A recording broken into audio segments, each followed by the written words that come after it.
Hello friends, ಇವತ್ತಿನ ದಿನ ಹೊಸ ರೆಸಿಪಿನ ತೋರಿಸ್ತಾ ಇದ್ದೀನಿ. ಈ ರೆಸಿಪಿ ಹೆಸರು ಬಂದ್ಬಿಟ್ಟು ಮಂಡಕ್ಕಿ ಕಟ್ಲೆಟ್ ಅಂತ, ಪೂರಿ ಕಟ್ಲೆಟ್ ಅಂತ. ಈ ಪೂರಿ ಕಟ್ಲೆಟನ್ನು ಮಾಡೋದಕ್ಕೆ ಬೇಕಾಗಿರೋಂಥ ಇಂಗ್ರೀಡಿಯೆಂಟ್ಸ್ ಬಂದ್ಬಿಟ್ಟು ಮೊದಲನೇದಾಗಿ ನಿಮಗೆ ಮಂಡಕ್ಕಿ ಬೇಕಾಗುತ್ತೆ. ಮತ್ತು ಜೊತೆಗೆ ಇದಕ್ಕೆ ಮೆಣಸಿನ್ಕಾಯಿ ನಾನು ಸಣ್ಣದಾಗಿ ನಿಮಗೆ ಕಾಣಿಸೋದೇ ಇಲ್ಲ ಅಷ್ಟು ಒಂದೇ ಒಂದು ಮೆಣಸಿನ್ಕಾಯಿ ತೊಗೊಂಡಿದ್ದೀನಿ. ಖಾರ ಎಷ್ಟು ಬೇಕು ಅಂತ ಅನಿಸುತ್ತೋ ಅಷ್ಟನ್ನು ಮಾತ್ರ ನಾನು ತೊಗೊಂಡಿದ್ದೀನಿ. ತುಂಬ ಸಣ್ಣದಾಗಿ ಇದನ್ನು ಹೆಚ್ಕೊಂಡಿದ್ದೀನಿ, ಅಷ್ಟು ನೀಟಾಗಿ ಸಣ್ಣದಾಗಿ ಹೆಚ್ಕೊಂಡಿದ್ದೀನಿ. ಆಮೇಲೆ tomato, then curry leaves, onion, ತುಂಬ ಸಣ್ಣದಾಗಿ ಇದನ್ನು ಆನಿಯನನ್ನು ಕಟ್ ಮಾಡ್ಕೊಂಡಿದ್ದೀನಿ. ನೆಕ್ಸ್ಟ್ ಬಂದ್ಬಿಟ್ಟು ಸಬ್ಬಕ್ಸಿಗೆ ಸೊಪ್ಪು, ಅದನ್ನು ಅಷ್ಟೇ ತುಂಬ ಸಣ್ಣದಾಗಿ ನೀಟಾಗಿ ಕಟ್ ಮಾಡಿ ಇಟ್ಕೊಂಡಿದ್ದೀನಿ. ನೆಕ್ಸ್ಟ್ ಬಂದ್ಬಿಟ್ಟು ಇದಕ್ಕೆ ಸೀಸೇಮ್ ಸೀಡ್ಸು, ಬಿಳಿ ಎಳ್ಳು ಅಂತ ಕರೀತಾರೆ. ಸೊ ಇದನ್ನು ನಾನು ಇಟ್ಕೊಂಡಿದ್ದೀನಿ. ಮೇಲ್ಗಡೆ ಕಟ್ಲೆಟ್ ಮೇಲ್ಗಡೆ ನೀಟಾಗಿ ಅದನ್ನು ನೀಟಾಗಿ ಇದು ಮಾಡೋದಕ್ಕೋಸ್ಕರ ಅಂತ ಇಟ್ಕೊಂಡಿದ್ದೀನಿ ಸೀಸೇಮ್ ಸೀಡ್ಸು. ಆಮೇಲೆ ಇದಕ್ಕೆ ಸ್ವಲ್ಪ ಮೈದಾ ತೊಗೊಂಡಿದ್ದೀನಿ. ಆಮೇಲೆ ಒಂದು ಬೌಲಷ್ಟು ವೀಟ್ ಫ್ಲೋರ್ ತೊಗೊಂಡಿದ್ದೀನಿ, ಗೋಧಿ ಹಿಟ್ಟು. ನೆಕ್ಸ್ಟು ಒಂದು ಸ್ವಲ್ಪ ಬಂದ್ಬಿಟ್ಟು ಅಕ್ಕಿ ಹಿಟ್ಟು. ಇದಕ್ಕೆ ಸ್ವಲ್ಪ ಕ್ರಿಸ್ಪಿನೆಸ್ ಬರಲಿ ಅನ್ನೋ ರೀಸನಿಗೋಸ್ಕರ ಇದನ್ನು ನಾನು ತೊಗೊಂಡಿದ್ದೀನಿ. ಓಕೆ, ಸೊ ಇವಾಗ ಅದನ್ನು 1 by 1 ಬೌಲಿಗೆ ಹಾಕ್ಕೊಂಬಿಟ್ಟು ಅದನ್ನು ನಾವೀಗ ನೀಟಾಗಿ ಇದು ಮಾಡೋಣ, ಕಲಿಸ್ಕೊಳ್ಳೋಣ. ಇದಕ್ಕಿಂತ ಮುಂಚೆ ನಾನು ನಿಮಗೆ ಇನ್ನೊಂದು ಹೇಳಬೇಕು. ನಾನು ಪೂರಿ ಕಟ್ಲೆಟ್ ಅಂತಲೇ ನಾನು ನಿಮಗೆ ಹೇಳಿದೆ. ಸೊ ಪೂರಿನ ನೀವೇನು ಮಾಡಬೇಕು, ಮಿಕ್ಸಿಯಲ್ಲಿ ಇದು ಬೌಲ್ ಇದೆ ಅಲ್ವಾ, ಈ ಬೌಲಲ್ಲಿ 3 ಬೌಲ್ಸಷ್ಟು ಪೂರಿ ತೊಗೊಂಡ್ಬಿಟ್ಟು ನೀಟಾಗಿ ಮಿಕ್ಸಿ ಮಾಡಿ ಈ ಥರ ಪುಡಿ ಆಗಬೇಕು. ನೀಟಾಗಿ ಈ ಥರ ನೀಟಾಗಿ ಪುಡಿ ಆಗಬೇಕು. ಸೊ ಈ ಥರ ಪುಡಿನ ಏನು ಮಾಡಬೇಕು ಅಂದರೆ, ನಾನು ಫಸ್ಟ್ ಅದನ್ನು ಹಾಕ್ಕೊತೀನಿ, ಸ್ವಲ್ಪ ಹಾಕ್ಕೊತೀನಿ, ಇನ್ನೊಂದು ಸ್ವಲ್ಪ ಹಾಗೆ ಉಳಿಸ್ಕೊತೀನಿ. ಸೊ ನನಗೆ ಸ್ವಲ್ಪ ಕೊನೆಗೆ ಬೇಕು ಅಂತ ನಾನು ಸ್ವಲ್ಪ ಹಾಕ್ಕೊತಾ ಇದ್ದೀನಿ. ಸೊ ಇದು ನನಗೆ ಬೇಕಾಯಿತು, ಇದು ಬೇಕಾಯಿತು. ಓಕೆ, ನೆಕ್ಸ್ಟ್ ಬಂದ್ಬಿಟ್ಟು ಇಲ್ಲಿ ನಾನು ಇದಕ್ಕೆ ಕರಿ ಲೀವ್ಸ್ ಹಾಕ್ತಾ ಇದ್ದೀನಿ ಒಂದು ಸ್ವಲ್ಪ. ಅದಕ್ಕೆ ಆಮೇಲೆ ಇವಾಗ ನಾನು ಸ್ವಲ್ಪ ಮೈದಾ ಹಾಕ್ತಾ ಇದ್ದೀನಿ, ಮೈದಾ. ನೆಕ್ಸ್ಟು ಇದಕ್ಕೆ ಗೋಧಿ ಹಿಟ್ಟು, ವೀಟ್ ಫ್ಲೋರ್ ಹಾಕ್ತಾ ಇದ್ದೀನಿ. ನೆಕ್ಸ್ಟ್ ಇದಕ್ಕೆ ಅಕ್ಕಿ ಹಿಟ್ಟು ಹಾಕ್ತಾ ಇದ್ದೀನಿ. ಸ್ವಲ್ಪ ಕ್ರಿಸ್ಪಿನೆಸ್ ಬರಲಿ ಚೆನ್ನಾಗಿ ಅಂತ ಹೇಳ್ಬಿಟ್ಟು ಇದನ್ನು ಹಾಕ್ತಾ ಇದ್ದೀನಿ ನಾನು. ನೆಕ್ಸ್ಟ್ ಇವಾಗ ಇದಕ್ಕೆ ನಾನು ಸ್ವಲ್ಪ ಇದನ್ನು ಹಾಕಿದ್ನಲ್ವ, ಗ್ರೀನ್ ಚಿಲ್ಲಿ, ಇದನ್ನು ಕಟ್ ಮಾಡಿದ್ನಲ್ವ ಗ್ರೀನ್ ಚಿಲ್ಲಿನ, ಅದನ್ನು ಹಾಕ್ತಾ ಇದ್ದೀನಿ ಇವಾಗ. ಸೊ ಇದನ್ನು ಹಾಕಿದೆ. ನೆಕ್ಸ್ಟ್ ಬಂದ್ಬಿಟ್ಟು ಇದಕ್ಕೆ ಟೊಮ್ಯಾಟೊ ಇದೆ, ಟೊಮ್ಯಾಟೊನ ಹಾಕ್ತಾ ಇದ್ದೀನಿ. ನೆಕ್ಸ್ಟು ಇವಾಗ ಆನಿಯನ್ ಹಾಕ್ತಾ ಇದ್ದೀನಿ, ಆನಿಯನು. ನೆಕ್ಸ್ಟ್ ಇವಾಗ ಇದಕ್ಕೆ ಸಬ್ಬಸಿಗೆ ಸೊಪ್ಪು ಹಾಕ್ತಾ ಇದ್ದೀನಿ. ನೆಕ್ಸ್ಟು ನಾನು ಇಲ್ಲೂ ಕೂಡ ಸ್ವಲ್ಪ ಮಂಡಕ್ಕಿನ, ಅಂದರೆ ಏನು ನಾನು ಗ್ರೈಂಡ್ ಮಾಡ್ಕೊಂಡಿರಲಿಲ್ಲ ಅಲ್ವಾ, ಸೊ ಅದನ್ನು ಇಟ್ಕೊಂಡಿದ್ದೆ ಒಂದು ಸ್ವಲ್ಪ, ಅದನ್ನು ಕೂಡ ಹಾಕ್ತಾ ಇದ್ದೀನಿ. ಸೊ ನಿಮಗೆ ಅವಾಗ ಇನ್ನು ತಿನ್ನುವಾಗ ಅದೆಲ್ಲ ಗೊತ್ತಾಗುತ್ತೆ, ಅಷ್ಟೊಂದು ನಿಮಗೆ ಗೊತ್ತೇ ಆಗಲ್ಲ ಆ್ಯಕ್ಚುಲಿ ಇದು ಮಂಡಕ್ಕಿ ಇದರಿಂದ ಮಾಡಿರೋದು ಪೂರಿಯಿಂದ ಅಂತ. ಸೊ ಇವಾಗ ಎಲ್ಲ ಇಂಗ್ರೀಡಿಯೆಂಟ್ಸು ಹಾಕಿದ್ದೀನಿ ಬೌಲ್ಗೆ. ಇವಾಗ ನಾನು ಇದನ್ನು ನೀಟಾಗಿ ಮಿಕ್ಸ್ ಮಾಡ್ತಾ ಇದ್ದೀನಿ. ಫಸ್ಟು ಹಾಗೆ ಒಣದೆ ನೀರೇನು ಹಾಕ್ಲಿಲ್ದಂಗೆ, ಸೊ ನಾನು ಇವಾಗ ಹಾಗೇ ಮಿಕ್ಸ್ ಮಾಡ್ತಾ ಇದ್ದೀನಿ. ಈ ಥರ ನೀವು ಮಿಕ್ಸ್ ಮಾಡಬೇಕು. ಓಕೆ, ಇವಾಗ ಇದನ್ನು ನೀಟಾಗಿ ಈ ಥರ ಎಲ್ಲ ನೀಟಾಗಿ ಮಿಕ್ಸ್ ಮಾಡ್ಕೋಬೇಕು. ಒಣದನ್ನೇ ಫಸ್ಟ್ ಎಲ್ಲನೂ ನೀಟಾಗಿ ಈ ಥರ ಮಿಕ್ಸ್ ಮಾಡ್ಕೊಳ್ಳಿ. ಆಮೇಲೆ ಇದಕ್ಕೆ ಸ್ವಲ್ಪ ರುಚಿಗೆ ತಕ್ಕಷ್ಟು ಸ್ವಲ್ಪ ಸಾಲ್ಟನ್ನು ಹಾಕ್ಕೊಳ್ಳಿ. ನಾನು 1 ಸ್ಪೂನಷ್ಟು ಸಾಲ್ಟ್ ಹಾಕ್ಕೊತಾ ಇದ್ದೀನಿ. ನಿಮಗೆ ಎಷ್ಟು ರುಚಿಗೆ ತಕ್ಕಷ್ಟು, ಅದಕ್ಕೆ ಎಷ್ಟು ನಿಮ್ಮದು ಇದಿರುತ್ತೋ ಸೊ ಅಷ್ಟನ್ನು ಹಾಕ್ಕೊಳ್ಳಿ. ನಾನು ಇಲ್ಲೊಂದು ಸ್ವಲ್ಪ ಚಿಲ್ಲಿ ಪೌಡರ್ ಹಾಕ್ಕೊತಾ ಇದ್ದೀನಿ, ಸ್ವಲ್ಪ ಕಲರು ಬರುತ್ತೆ. ಮತ್ತು ಇನ್ನೊಂದೇನೆಂದರೆ, ಇನ್ನೊಂಚೂರು ಖಾರ ಇರಲಿ ಅಂತಂದರೆ ಚೂರು ಹಾಕ್ಕೊತಾ ಇದ್ದೀನಿ, ಜಾಸ್ತಿ ಏನಿಲ್ಲ. ನಿಮಗೆ ಇನ್ನೊಂದು ಸ್ವಲ್ಪ ಖಾರ ಬೇಕು ಅಂತಂದೇಳಿದರೆ ಖಾರ ಹಾಕ್ಕೊಳ್ಳಿ. ಆಮೇಲೆ ನಾನು ಇದಕ್ಕೆ ಸ್ವಲ್ಪ ಕುಮಿನ್ ಸೀಡ್ಸನ್ನು ಹಾಕ್ಕೊತಾ ಇದ್ದೀನಿ, ಸ್ವಲ್ಪ ಜೀರಿಗೆನೂ ಹಾಕ್ಕೊತಾ ಇದ್ದೀನಿ. ಇದಕ್ಕೆ ಸ್ವಲ್ಪ ಜೀರಿಗೆ ಹಾಕ್ಕೊತಾ ಇದ್ದೀನಿ. ಸೊ ಅದನ್ನು ಹಾಕ್ಕೊಂಡು ಇನ್ನೊಂದು ಟೈಮು ನೀಟಾಗಿ ಎಲ್ಲನೂ ಮಿಕ್ಸ್ ಮಾಡ್ಕೊಳ್ಳಿ ಇದನ್ನು ಅಷ್ಟೂ. ಸೊ ಇದನ್ನೆಲ್ಲ ನೀಟಾಗಿ ಮಿಕ್ಸ್ ಎಲ್ಲ ಮಾಡ್ಕೊಂಡ್ಮೇಲೆ ಇವಾಗ ಏನು ಮಾಡಬೇಕು ಅಂತ ಹೇಳಿದ್ರೆ, ಚೂರೇ ನೀರನ್ನ ಸ್ವಲ್ಪನೇ ಹಾಕ್ಕೊಂಬಿಟ್ಟು ನೀಟಾಗಿ ಕಲಿಸ್ಬೇಕು. ಈ ಥರ ಸ್ವಲ್ಪ ಜಾಸ್ತಿ ಏನು ಬೇಡ, ಸ್ವಲ್ಪನೇ ಹಾಕ್ಕೊತ ನೀವು ಇದು ಕಲಿಸ್ಬೇಕು. ಆ್ಯಕ್ಚುಲಿ ಇದೇನಂತ ಹೇಳಿದ್ರೆ ಯಾರು ತುಂಬ ಎಣ್ಣೆ ಆಯಿಲಿ ಫುಡ್ ಬೇಡ, ಇದನ್ನಷ್ಟೇ ಬೇಕು ಅಂತ ಯಾರು ಪ್ರಿಫರ್ ಮಾಡ್ತಾರಲ್ಲ, ಸೊ ಅವರಿಗೆ ಇದು ತುಂಬಾ ಟೇಸ್ಟಾಗಿರುತ್ತೆ. ಒಂದು ಸತಿ ಟ್ರೈ ಮಾಡಿ ನೋಡಿ. ಈಗ ಆಲ್ಮೋಸ್ಟ್ ಇದು ಆಗ್ತಾ ಇದೆ. ಹಾಗೆ ನನ್ನ ಚಾನಲ್ನ ಸಬ್ಸ್ಕ್ರೈಬ್ ಮಾಡಿ. ಈಗ ಆಲ್ಮೋಸ್ಟ್ ಆಯಿತು. ನೀವು ಸ್ವಲ್ಪನೇ ನೀರು ಹಾಕಿದರೂ ಸಾಕು, ಯಾಕಂತಂದರೆ ಅದು ಎಲ್ಲ ಆಲ್ಮೋಸ್ಟ್ ಮುಂಚೆ ಈ ಟೊಮ್ಯಾಟೋದ್ರಲ್ಲಿ ಸ್ವಲ್ಪ ನೀರಿರುತ್ತಲ್ವಾ, ಸೊ ಹಂಗಾಗಿ ಅದೊಂಚೂರು ಇದಾಗುತ್ತೆ. ಈಗ ಆಲ್ಮೋಸ್ಟ್ ಎಲ್ಲನೂ ಆಯಿತು. ನೀಟಾಗಿ ನಿಮಗೆ ಯಾವ ಲಿಕ್ವಿಡ್, ತುಂಬ ಲಿಕ್ವಿಡ್ ಕಂಟೆಂಟ್ ಅಂತ ಬೇಡ, ತುಂಬ ಮೆತ್ತಗೆ ಅಂತಂದೇಳಿ ಮಾಡ್ಕೊಳಕ್ಕೆ ಹೋಗ್ಬೇಡಿ.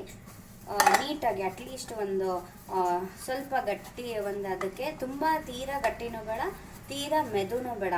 ಸೊ ಮೀಡಿಯಮ್ ಆಗಿರೋ ಒಂದು ಅದಕ್ಕೆ ನೀಟಾಗಿ ಈ ಥರ ಎಲ್ಲ ಕಲಿಸ್ಕೊಂಡು ಇಟ್ಕೊಂಡ್ಬಿಡಿ. ಏನಾದರೂ ಗಂಟು ಅಥವಾ ಏನಾದರೂ ಇದ್ದರೆ ಇನ್ನೊಂದು ಟೈಮ್ ಈ ಥರ ಎಲ್ಲ ನೀಟಾಗಿ ಕಲಿಸ್ಕೊಂಡ್ಬಿಟ್ಟು ಅದನ್ನು ಉಂಡೆ ಥರ ಈ ಥರ ಮಾಡಿಕೊಂಡು ಇಟ್ಕೊಂಬಿಡಿ. ಸೊ ಇವಾಗ ಇದು ರೆಡಿ ಆಯಿತು.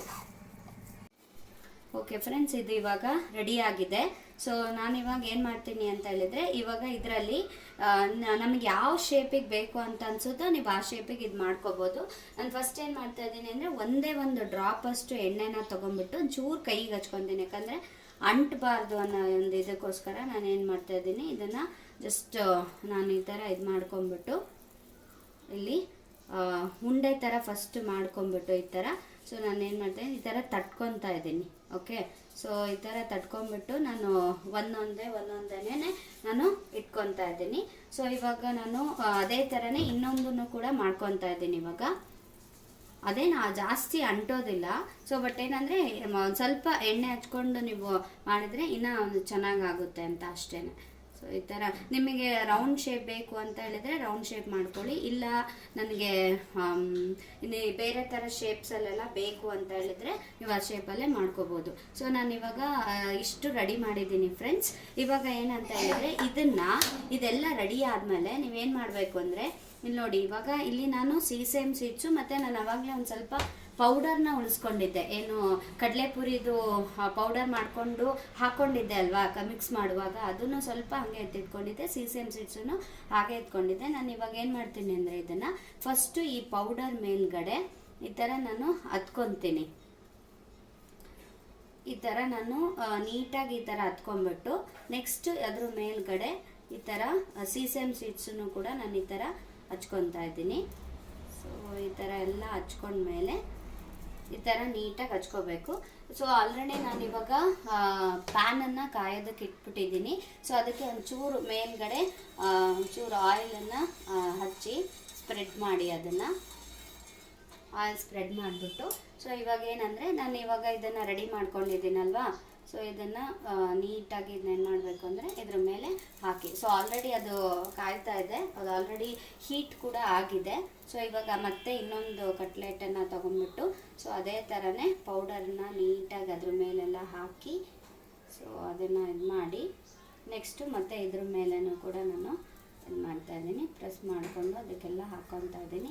ಇದು ತುಂಬ ಟೇಸ್ಟಿಯಾಗಿರುತ್ತೆ ಫ್ರೆಂಡ್ಸ್, ಇದು ತುಂಬಾ ಟೇಸ್ಟಿಯಾಗಿರುತ್ತೆ. ಮತ್ತು ಯಾರು ಆಯಿಲ್ ಅಂತ ಪ್ರಿಫರ್ ಮಾಡೋದಿಲ್ಲ ಅಲ್ವಾ, ಸೊ ಅವರಿಗಂತೂ ಇದು ನಿಜವಾಗ್ಲೂ ತುಂಬ ಒಳ್ಳೆಯದು. ಯಾವಾಗಾದರೂ ಕಟ್ಲೆಟನ್ನು ಆರಾಮಾಗಿ ಮಾಡ್ಕೊಂಡು ತಿನ್ಬೋದು.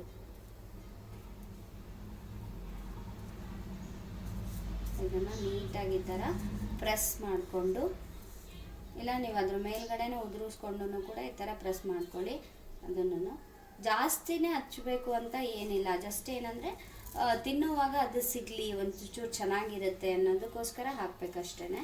ಸೊ ಅಷ್ಟೇ, ಇದನ್ನು ಹಾಕ್ಬಿಟ್ಟು ಈ ಥರ ಹಾಕ್ಕೊತಾ ಹೋಗಿ.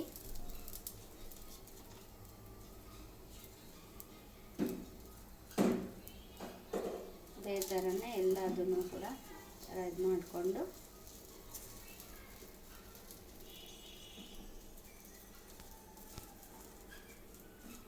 ಬೆತ್ತಗಿರುತ್ತಲ್ವ ಹಿಟ್ಟು, ಹಾಗಾಗಿ ಅದು ನೀಟಾಗಿ ಅಂಟ್ಕೊಳುತ್ತೆ. ಏನು ಜಾಸ್ತಿ ಪ್ರೆಸ್ ಮಾಡುವಂಥ ಏನು ನೆಸೆಸಿಟಿ ಇಲ್ಲ.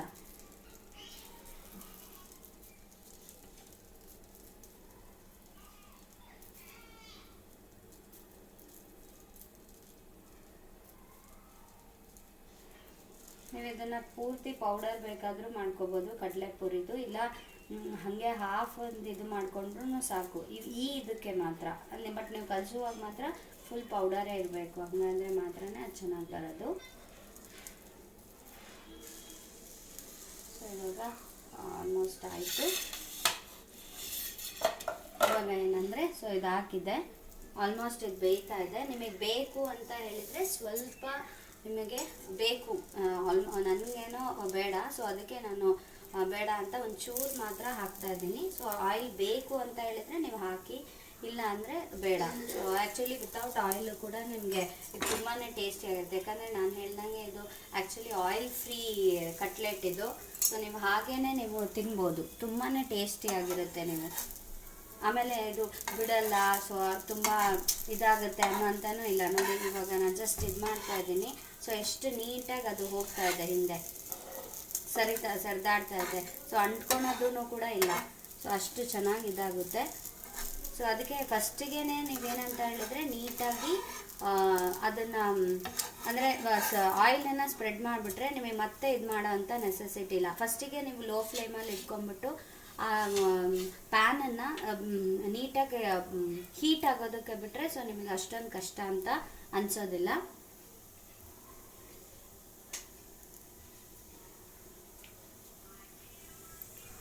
ಸೊ ಇವಾಗ ಇದು ಆಗ್ತಾ ಇದೆ. ಸೊ ನಾನು ಒಂದೊಂದೇ ತಿರುವು ಹಾಕ್ತಾ ಇದ್ದೀನಿ.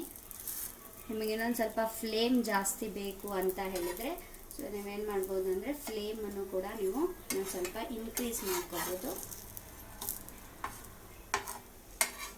ಇವಾಗ ವಿತೌಟ್ ಆಯಿಲ್ ಮಾಡಿಕೊಂಡ್ರೆ ಇನ್ನೂ ಚೆನ್ನಾಗಿ. ನಾನು ಆ್ಯಕ್ಚುಲಿ ಒಂಚೂರು ಹಾಕಿದ್ದೀನಿ, ನೀವು ಅದು ಹಾಕ್ತಾ ಇದ್ರೂ ಓಕೆ.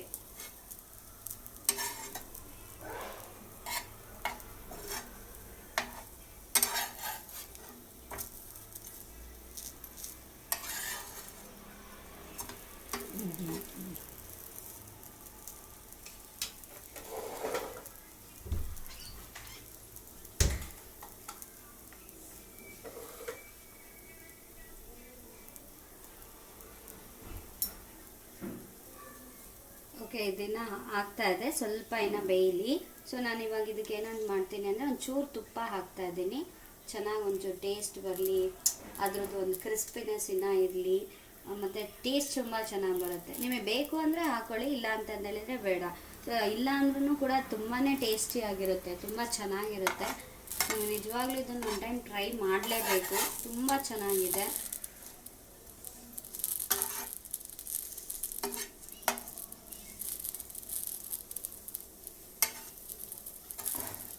ಒಂಥರ ನಿಮಗೆ ಇದು ಒಂದು ಡಿಫ್ರೆಂಟ್ ಆಗಿರುವಂಥ ಒಂದು ಟೇಸ್ಟ್ ಇದು ಕೊಡುತ್ತೆ.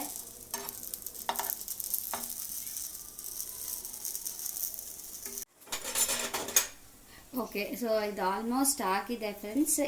ಇದೇನು ಮಾಡೋದಕ್ಕೆ ಜಸ್ಟ್ ಒಂದು 10 to 15 ಮಿನಿಟ್ಸ್ ಆದರೆ ಸಾಕು, ನೀಟಾಗಿ ಆಗುತ್ತೆ. ಈ ಥರ ನಿಮಗೆ ಮೇಲ್ಗಡೆ ಎಲ್ಲ ಒಂಚೂರು ರೆಡ್ ಅಥವಾ ಗೋಲ್ಡನ್ ಕಲರ್ ಬಂದ್ರೇ ಸಾಕು. ಸೊ ಅಷ್ಟಾದರೆ ಸಾಕು, ಜಾಸ್ತಿ ಏನು ಆಗುವಂಥ ನೆಸೆಸಿಟಿ ಏನಿಲ್ಲ. ಸೊ ಇವಾಗ ಇದೆಲ್ಲ ಕಂಪ್ಲೀಟಾಗಿ ಆಗಿದೆ ಇವಾಗ. ಸೊ ಇದನ್ನು ನಾನು ತೆಗಿತಾ ಇದ್ದೀನಿ ಒಂದೊಂದೇ.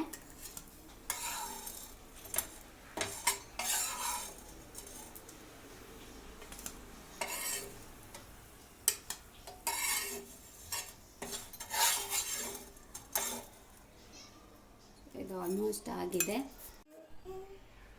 ನೋಡಿ ಫ್ರೆಂಡ್ಸ್. ಇವಾಗ ಆಲ್ಮೋಸ್ಟ್ ಎಲ್ಲ ರೆಡಿ ಆಗಿದೆ. ನಾನು ಅಷ್ಟು ಕಡಲೆಪುರಿ ಕಟ್ಲೆಟ್ ಎಂದು ಕಂಪ್ಲೀಟಾಗಿ ರೆಡಿ ಆಗಿದೆ. ಸೊ ನಾನಿವಾಗ ಇದನ್ನು ಸರ್ವಿಂಗ್ ಪ್ಲೇಟ್ಗೆ ಹಾಕ್ತಾ ಇದ್ದೀನಿ. ಸೊ ನೀವೇನು ಮಾಡಬೇಕು ಅಂದರೆ, ಇದು ಒಂದು ಸರ್ವಿಂಗ್ ಪ್ಲೇಟ್ ತೊಗೊಂಡ್ಬಿಟ್ಟು, ಸೊ ನಾನು ಅದಕ್ಕೆ ಆಲ್ರೆಡಿ ಸಾಸ್ ಇಟ್ಕೊಂಡು ರೆಡಿ ಮಾಡಿಟ್ಟಿದ್ದೀನಿ. ಇನ್ನು ಸಾಸ್ ಜೊತೆನಾದ್ರೂ ತಿನ್ಬೋದು, ಇಲ್ಲ ಹಾಗೆ ಕೂಡನಾದ್ರೂ ತಿನ್ಬೋದು. ಅದು ತುಂಬಾ ಟೇಸ್ಟಿಯಾಗಿರುತ್ತೆ, ವಿತೌಟ್ ಸಾಸ್ ಕೂಡ ಚೆನ್ನಾಗಿರುತ್ತೆ. ಸೊ ನಾನೇನು ಮಾಡ್ತಾ ಇದ್ದೀನಿ ಅಂದರೆ, ಸೊ ಒಂದೊಂದನ್ನೇ ನಾನು ರೆಡಿ ಮಾಡಿ ಇಡ್ತಾ ಇದ್ದೀನಿ.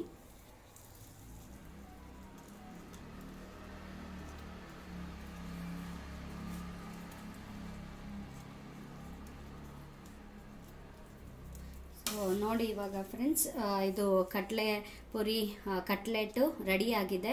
ನೀವು ಇದಕ್ಕೆ ಆಯಿಲು ಹಾಕ್ತಾಯಿದ್ರು ಅಥವಾ ಗೀ ಹಾಕ್ತಾಯಿದ್ರು ಪರವಾಗಿಲ್ಲ. ಆಯಿಲ್ ಬೇಡ ಅಂದವ್ರು ಗೀ ಸ್ವಲ್ಪ ಹಾಕ್ಕೊಳ್ಳಿ, ಅಥವಾ ಗೀನೂ ಬೇಡ ಆಯಿಲು ಬೇಡ ಅಂದ್ರೂ ದಟ್ಸ್ ಓಕೆ. ಸೊ ಚೆನ್ನಾಗೇ ಬರುತ್ತೆ. ನೀವು ಇದು ಒಂದು ಒಳ್ಳೆ ರೆಸಿಪಿ. ಯಾರು ಆಯಿಲ್ ಫ್ರೀ ಆಗಿರೋಂಥ ಈ ಥರದ್ದು ರೆಸಿಪೀಸ್ ತಿನ್ನಬೇಕು, ಏನೋ ಒಂದು ಸ್ಪೈಸಿ ಐಟಮ್ ತಿನ್ನಬೇಕು ಅಂದರೆ ಇದು ಬೆಸ್ಟ್ ಆಗಿರೋಂಥ ಒಂದು ರೆಸಿಪಿ ಇದು. ಸೊ ತುಂಬ ಚೆನ್ನಾಗಿರುತ್ತೆ. ನೀವು ಟೇಸ್ಟ್ ಮಾಡಿ ನೋಡಿ, ಮನೇಲಿ ಮಾಡಿಬಿಟ್ಟು ಟೇಸ್ಟ್ ಮಾಡಿ ನೋಡಿ. ಸೊ ಸಬ್ಸ್ಕ್ರೈಬ್ ಮಾಡೋದನ್ನು ಮರಿಬೇಡಿ, ಪ್ಲೀಸ್ ಸಬ್ಸ್ಕ್ರೈಬ್ ಮಾಡಿ. Thank you so much.